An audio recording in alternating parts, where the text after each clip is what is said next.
Les pharmaciens de la province réagissent à l'amendement déposé par Québec solidaire, un amendement au projet de loi 15 visant à plafonner les honoraires que les pharmaciens facturent aux assureurs privés, ce qui pourrait avoir un effet négatif sur le système de santé à la grandeur du Québec. Le problème, c'est que ça vient nous créer une grande insécurité financière.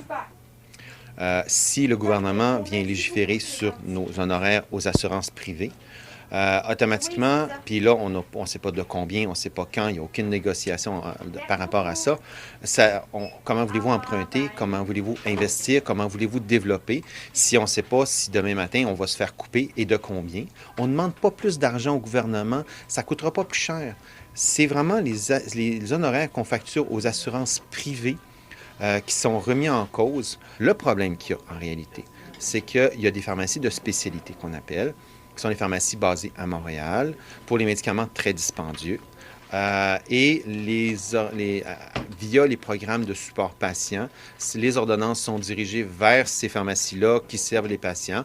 Et comme parfois, ils sont les seuls à servir ces médicaments-là, qui coûtent des fois jusqu'à 100 000 $, ils chargent des honoraires totalement déraisonnables. Et c'est ça, dans le fond. Fait que j'ai l'impression que l'intention était de dire qu'on veut réglementer les honoraires, peut-être des pharmacies un peu plus comme ça. Il faut le mentionner aussi, les pharmaciens parviennent, dans certains cas, à prendre en charge certains dossiers qui viennent désengorger les urgences. On nous demande d'en faire plus, puis pour ça, il faut se transformer. On ne peut pas juste dire « Ah, ben c'est bon, on va rajouter un pharmacien ». Non, on manque de pharmaciens. Il faut former la main-d'œuvre, il faut restructurer nos pharmacies, il faut investir là-dedans.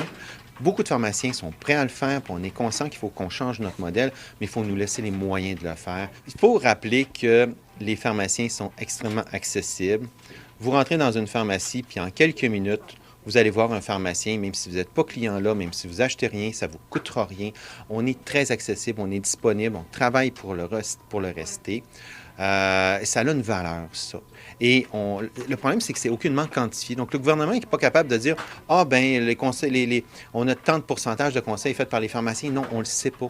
Mais on en fait beaucoup pour le système de santé. On nous demande d'en faire plus. On est d'accord, on répond présent. Pour la suite des choses, les pharmaciens demandent au gouvernement du Québec de ne pas aller de l'avant avec cet amendement et de le retirer du projet de loi 15.